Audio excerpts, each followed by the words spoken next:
নারায়ে তাকবীর বলতেছে সহি আকীদার লোকজন, আসলে চিল্লাচিল্লি করতেছে, কমেডি করতেছে, হাসতেছে। What is this? হ্যাঁ, আপনাকে নিষেধ করছি না ধরতে ভাই? আপনাকে তো নিষেধ করছিলাম না ধরতে, ধরলেন কেন? সাউন্ড সিস্টেম তো ভালো ছিল, কেন ধরছে? নিষেধ করছি না সাউন্ড?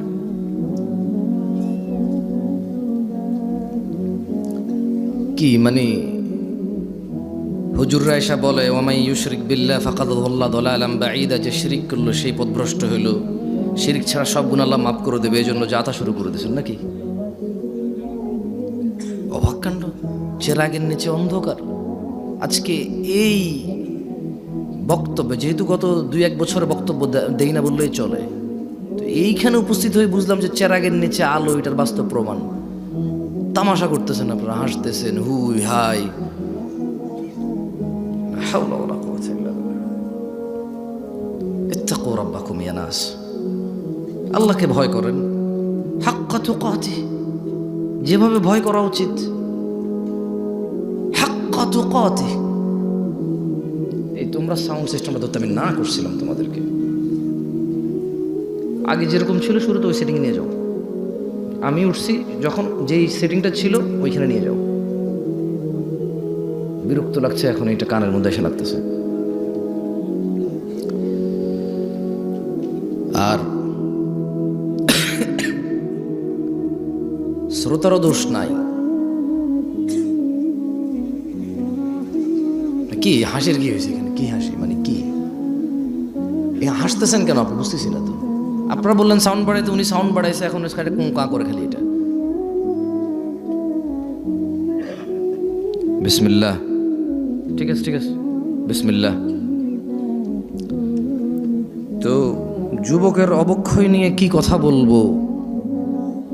সবাই এখানে বিগড়ায় আছে, নিজ নিজ মনোকামনায়, নিজ নিজ পছন্দ অনুযায়ী। যে তারপরও যুবকদেরকে নিয়েই বলি, কারণ 50 বছরের পুরুষও নিজের যুবক মনে করেই পরকিয়া করে, বুড়া মনে করে না। ও বলে যে বয়স বাড়লে কি হয়েছে, মন তো আমার এখনো যুবক। আরে ভাই, আপনারা ঠিক কইতে কইছি আমি? তাহিরি শ্রোতা আপনারা, হ্যাঁ? তো তাইলে ঠিক বা ঠিক বলতেছেন কেন? তো জিজ্ঞেস তো করি নাই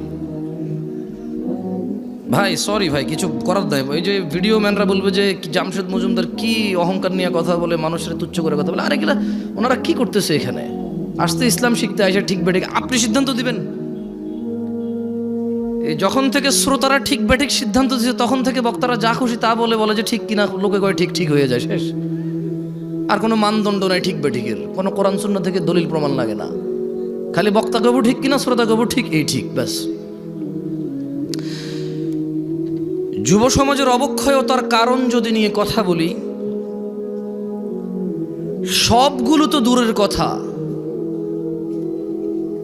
10টা 5টা কারণ তো দূরের কথা। যদি খালি যুবকের নেশার বিষয়ে কথা বলি, তো কতক্ষণ বলা সম্ভব? কতক্ষণ বললে নেশার বিষয় বলে শেষ করা সম্ভব? আর আমি বা কতটুকু জানি কতটুকু অধঃপতন হয়েছে। যুবতীর বেপরদা, পর্দাহীনতা, এইটা নিয়ে যদি কথা বলি, তাহলে কতক্ষণ বলা সম্ভব? কতটুকুই বা বলার জ্ঞান রাখি? উলঙ্গ থেকে মানুষ বেপরদা থাকতো, তারপর মানুষ জামা কাপড় পরলো, ওগুলো পরে এখানে সেখানে এমন ডিজাইন করছে, উলঙ্গর চাইতে বেশি ভালগার দেখা যায়। তারপর কিছু মানুষ বোরখা বানানো শুরু করলো, স্ট্রবেরি কালার, পিঙ্ক কালার, বুকের সামনে ফুল, নাভির নিচে ফুল, কোমরের মধ্যে পিতা দিয়ে টাইট করে বান্দা দিয়া, হাত এভাবে তুইলা মেয়েরা মাদ্রাসার হাঁটে এখন। তো যুবতীর, আমার বোনের বেপরদা নিয়ে কথা বললে কতক্ষণ কথা বলবো, আর কতটুকুই বা বলা সম্ভব? আমি বা কতটুকু জানি? যুবকের অবক্ষয় নিয়ে কথা বললে রাস্তাঘাটে কোনো মেয়ে ছক্কা লুডো খেলে না, সবগুলো যুবকরাই তো খেলে। রাস্তাঘাটে যুবতীরা সিগারেট গাঁজা ইয়াবা সেবন করে বেড়ায় না, যুবকরাই করে। এখনো সিনেমা হলের টিকিট যুবক যুবতীকে ফুসলায় ফাসলায় আর 2টা টিকিট কেটে নিয়ে যায় সিনেমা দেখতে। এখনো জানার সমস্ত বিল যুবক ভরে। রাস্তাঘাটে মারামারি গালিগালাজ এগুলো যুবকরাই করে, পুরুষরাই করে। আবার আল্লাহ থেকেও আদিষ্ট হয়েছে প্রথমে নিজের চক্ষু অবনত করে লজ্জাস্থানের হেফাজত করতে। সেই যুবক কিনা বেপরদা মহিলার দিকে তাকিয়ে থেকে ফেসবুকে পোস্ট করে, মাইক হাতে পেয়ে কথা বলে, জায়গায় জায়গায় সমালোচনা করে, সমাজটা নষ্ট হয়ে গেছে, নারীরাই নষ্টের মূল, বেপরদা চলে, সব ছেলে নষ্ট করে দিছে। অথচ ও ল্যাংটা হাঁটলেও পুরুষের জন্য আল্লাহর পক্ষ থেকে আদেশ, নিচে তাকাবে তারপরে হাঁটবে।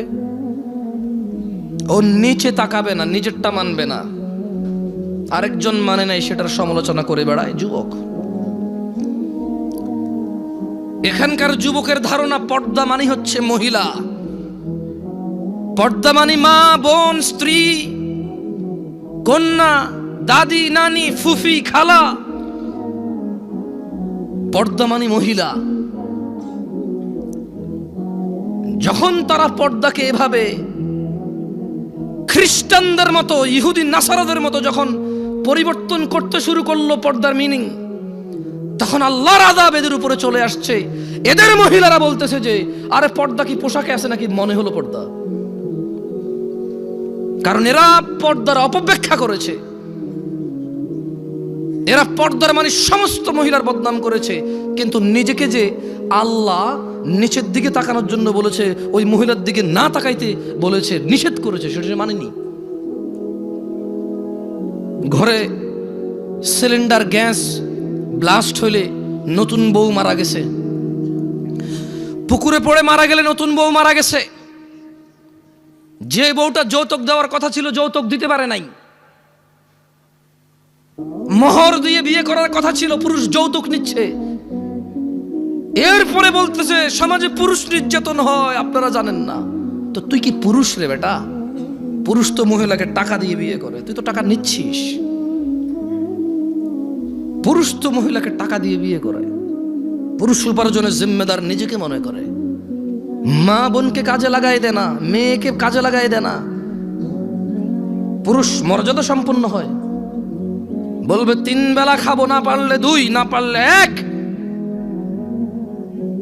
কিন্তু জিম্মেদারি উপার্জনের আমার বোনের না, আমার মায়ের না। যদি করে মুসলমান মেয়ে, কোনো হারাম কিছু নাই, মহিলা কাজ হতে পারে। আল্লাহ আমাদেরকে বোঝার তৌফিক দান করুন। কি এখনো কি হাসি পাচ্ছে? নাম হচ্ছে সালাফি কনফারেন্স। বসে আছে যারা নিজেদেরকে দাবি করে মানহাজুস সালাফের মধ্যে যারা আছি আমরা। মানহুমুস সালাফ, সালাফকে আসহাবান নবী সাল্লাল্লাহু আলাইহি ওয়াসাল্লাম, নবী সাল্লাল্লাহু আলাইহি ওয়াসাল্লামের সাহাবারা হচ্ছে সালাফ। আমরা বলছি আমরা ওদের অনুসরণকারী, আর বসে বসে কমেডি করি এখানে এসে। আল্লাহ আমাদেরকে বোঝার তৌফিক দান করুন। সরি, আপনারা মনে কষ্ট নিয়েছেন আমার কথায়? দুঃখজনক। এই শীতের মধ্যে এত কষ্ট করে বসে আছেন হাসি তামাশা করার জন্য, মোবাইলে কমেডি দেখেন, এখানে বসে আছেন কেন? মনে রাখতে হবে যুবক ভাই আমার, বর্তমানে আমাদের যুব সমাজের অসংখ্য সংকট, অসংখ্য সমস্যায় জর্জরিত আমাদের সমাজ। এর মধ্যে নাম্বার 1 আর নাম্বার 2, কোনটা 1 নাম্বার কোনটা 2 নাম্বার এটা বলা কঠিন হয়ে যাবে। নেশা আর জেনা, জেনা 1 নাম্বার নাকি নেশা 1 নাম্বার এটা বলা কঠিন হয়ে যাবে, এমন ব্যাপক হারে হয়েছে। ছেলে জেনার সম্পর্ককে প্রেম বলে, ভালোবাসা বলে। ছেলে জেনার সম্পর্ক কন্টিনিউ করে কেন? বিয়ে করবে আশ্বস্ত হয়ে। সে জেনাকে হালাল মনে করে নিয়েছে, কারণ সে মনে করে ওই মেয়েকে সে বিয়ে করবে, এই জন্য তার জন্য এটা হালাল মনে করে সে। অথচ সে ভুলে যায় সে মারা যেতে পারে। সে ভুলে যায় ওই একই মেয়েকে বিয়ে করলেও বিয়ের আগের সম্পর্ক হারাম হারাম বলেই থাকবে লিপিবদ্ধ।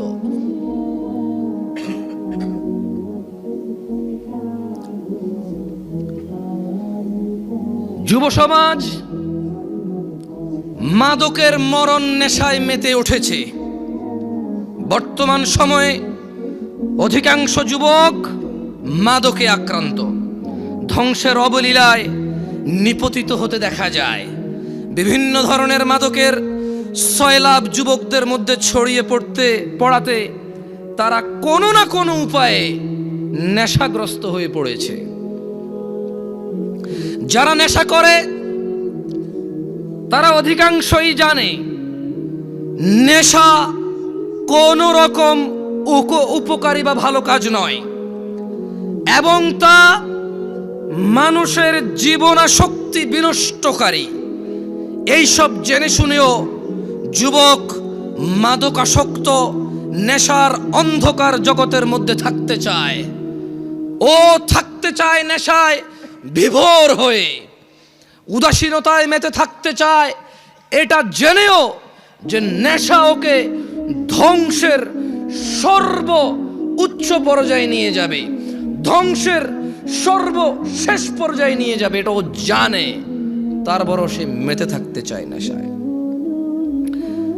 মাদকাসক্ত তরুণ প্রজন্ম ধর্ম কর্ম সব কিছু বিসর্জন দিয়ে হতাশাকে, স্যাডনেসকে, সরৌনেসকে আপন করে নিতে চায়, সঙ্গী করে নিতে চায়।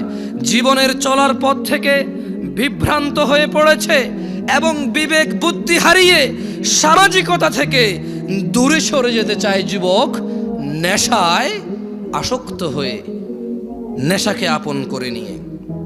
অথচ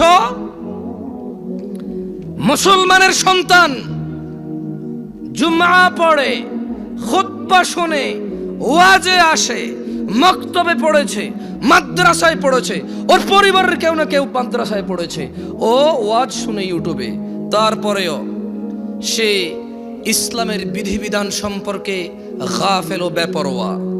অথচ ইসলাম মানুষকে নেশা গ্রহণ, মাদক সেবন হতে সম্পূর্ণ নিষেধ করে। মানুষকে ধ্বংস ও করুণ পরিণতি হতে রক্ষা করার জন্য ইসলামী অনুশাসন মেনে চলার কোনো বিকল্প নেই যুবক ভাইয়েরা। তাই আমাদের জানতে হবে ইসলাম মাদক সম্পর্কে কি কি দিক নির্দেশনা দিয়েছে। কি ঠিক কিনা বলতেছেন না, যে কি খারাপ লাগতেছে?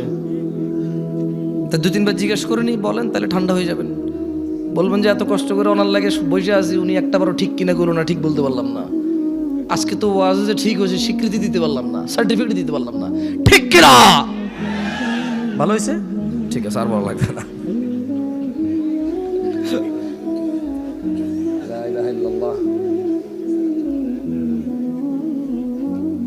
দই জমান ভাই, মানুষ জমায়েন না, ওয়াজ জমায়েন না, ওয়াজরে জমতে দিয়ে না, জমে গেলে তো বসে যাবে, শেষ। আমি চাই ওয়াজ না জমুক, ওয়াল্লাহ আমি চাই শ্রোতা না জমুক, ওয়াজ না জমুক। আমি চাই আল্লাহর এই পৃথিবীতে কত নবী রাসূল প্রেরণ করেছে যাদের উম্মত খুবই অল্প সংখ্যক, কিন্তু তারা অসফল নয়। অ্যাজ এ নবী এবং অ্যাজ এ রাসূল আলাইহিমুসসালাম আজমাইন, তারা অসফল নয়। আমি জামশেদ মজুমদার কখন এটা বিশ্বাস করি না, এত বড় প্যান্ডেলে এত মানুষ থাকলেই কল্যাণ। আমি বিশ্বাস করি man to man, eye to eye, একজনের সামনে বসে আছি, কথা বলতেছি, ও কানেক্ট হয়েছে, ও বুঝতেছে আমি কি বলছি, ও মেনে নেওয়ার পক্ষে উদ্বুদ্ধ হয়েছে এবং চেষ্টা করতেছে মেনে নেওয়ার জন্য। আমার কাছে এইরকম এত পরিমাণ শ্রোতার চাইতে ওই একজন অনেক বেশি মূল্যবান, যে নিজেকে সংশোধন করার জন্য শুনে। যে সংস্কৃতি মাহফিল একটা বাৎসরিক সংস্কৃতি আদায় করতে আসে না, যে দিন শিখতে আসে, সে আমার কাছে বেশি মূল্যবান। যাই হোক, ইসলাম মাদক সম্পর্কে আমাদের যে দিক নির্দেশনা দেয় তার সম্পর্কে জানা অত্যন্ত জরুরি। আপনার কি মাইকটা কি আবার চেঞ্জ করছেন সাউন্ড?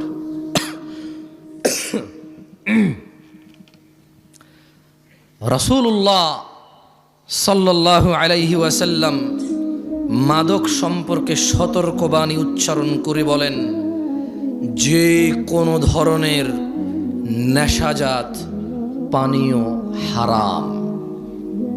কোন ধরনের? এইগুলা বলিয়েন, ঠিক বা ঠিক জিজ্ঞেস করবো না, মানে এতক্ষণ তো কথা বলছি, এখন দুই একটা হাদিস পড়বো, আয়াত পড়বো, আপনাদেরকে জিজ্ঞেস করব। যেটা জিজ্ঞেস করব ক্লাসে যেমন শিক্ষকরা ছাত্রদেরকে পড়ায়া জিজ্ঞেস করে, ছাত্ররা বলে, আমি চাই একটা হাদিস পড়বো, আপনাদের জিজ্ঞেস করব, আপনারা বলবেন। তাহলে কি হবে, আপনারা যখন বলবেন এটা আপনারা ইজিলি মুখস্থ করতে পারবেন, মনে থাকবে ইনশাআল্লাহ। আল্লাহ আমাদেরকে তৌফিক দান করুন, আমিন। তাহলে মুহাম্মদ সাল্লাল্লাহু আলাইহি সাল্লাম বলেছেন যে কোন ধরনের নেশাজাত পানীয় হারাম। কয় ধরনের? কোনটা কি বাদ গেছে? টিকটিকির লেজ, ইয়াবা, গাঁজা, এগুলো তো হাদিসের নাম নিয়ে নাই, এগুলো হাদিসে নাম নিয়ে নাই। কিন্তু যেই জিনিসের নেশা হয় সেটা হারাম কে বলেছে? মুস্তাফা আলাইহিস সালাম। তিনি আরো বলেন, কুল্লু মুস্কিরিন খামর, নেশাজাত যে কোনো দ্রব্যই মাদক, ও কুল্লু মুস্কিরিন হারাম, আর যাবতীয় মাদকই হচ্ছে হারাম। ওয়ামান শারিবাল খামরা ফিদ দুনিয়া ফামাতা ওয়া হুয়া ইউদমিনুহা লাম ইয়াতুব, আর যেই ব্যক্তি দুনিয়াতে মাদক সেবন করে অতঃপর নেশাগ্রস্ত অবস্থায় মৃত্যুবরণ করে তওবা না করে, লাম ইয়াশরাবহা ফিল আখিরা, আল্লাহ সুবহানাহু ওয়া তাআলা আখিরাতে তাকে মদ পান করা থেকে বঞ্চিত করবে। তাহলে আমরা বুঝলাম আনার জান্নাতি ফল, আঙ্গুর জান্নাতি ফল, মদও জান্নাতি পানীয়। মদ কি? মদ কি? জান্নাতি পানীয়। তবে জান্নাতি পানীয় যে মদ, ওখানে নেশা নাই। বিশ্বে আমরা মানুষরা যে মদ তৈরি করি সেই মদের নেশা আছে, আর যদি নেশা না হয় এটাকে মদই বলা হয় না। বুঝে আসছে না? আসে নাই? ওটাকে শরবত বলে। কি বলে? যেটা খেলে নেশা হয় না ওটাকে কি বলে? আর যেটাই খেলে নেশা হয় সেটাকে কি বলে? মদ। আখিরাতের মধ্যে নেশা হবে না, কিন্তু ওটার নাম মদ। কেমন? আল্লাহ আমাদেরকে বোঝার তৌফিক দান করুন, আমিন। মানব সভ্যতার প্রতি মারাত্মক হুমকি সৃষ্টিকারী দেশের অন্যতম অভিশাপ মাদকাসক্তি। মাদক দ্রব্যের নেশার ছোবল এমনই ভয়ানক যে তা ব্যক্তি, পরিবার, সমাজ, দেশ থেকেই বিচ্ছিন্ন করে না খালি, বরং তা সমগ্র জীবন ধ্বংস করে দেয়। মানবতার মুক্তির কাণ্ডারি ইসলামই সর্বনাশা মাদক সম্পর্কে মানব জাতিকে সর্বোচ্চ সতর্ক করেছে। মানুষ যাতে মাদক থেকে দূরে থাকে তার জন্য মাদক সেবনে এই নেশাগ্রস্ত ব্যক্তির জন্য ইসলাম শাস্তির ব্যবস্থা করেছেন, ঘোষণা করেছেন, যাতে মানুষ আল্লাহকে পরোয়া করে, যাতে মানুষ জান্নাতকামীরা, জান্নাতের মনোবাসনা যাদের ভিতরে আছে, যারা জাহান্নাম থেকে বাঁচতে চায়, যারা রক্ত পুজ খেতে চায় না, যাদের ইচ্ছা নেই মাথার উপরে আল্লাহ গরম পানি ঢেলে দেবে আর টকবক টকবক করে এটা উতরাবে, যাদের এমন ইচ্ছে নেই জাক্কুম ফল খাওয়ার, জাক্কুম কাটা খাওয়ার, যাদের এমন ইচ্ছে নেই হুতমাতে যাওয়ার, ওয়াইলে যাওয়ার, আগুনে প্রবেশ করার, ইসলাম তাদের জন্য ওয়ার্নিং দিয়েছে মদের বিষয়। কি বলেছে? কোরআনুল কারীমে আল্লাহ বলেছে, ইয়া আইয়ুহাল্লাযীনা আমানু, ও মুমিনগণ। তাহলে কি সবাইরে বলছে? সবাইরে বলছে। কারে বলছে? কারে বলছে?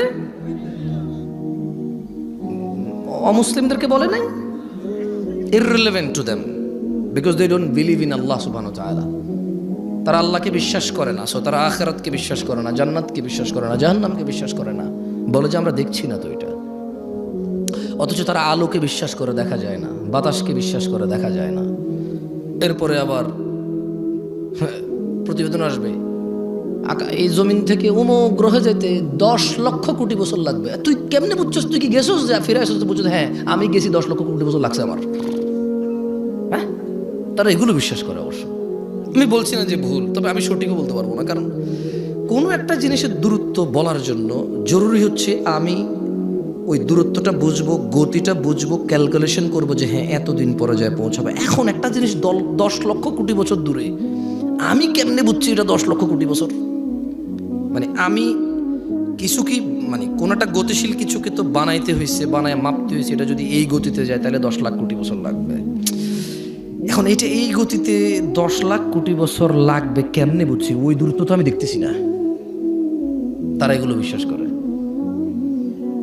তারা জান্নাত জাহান্নাম বিশ্বাস করে না, বলে যে দেখছি না। অথচ ঘুমের মধ্যে মানুষ কান্না করে, কেন? সাপে কামড় দিছে। ঘুমের মধ্যে মানুষ ঘামায়া যায়, কেন? খাদে পড়ে যাচ্ছে।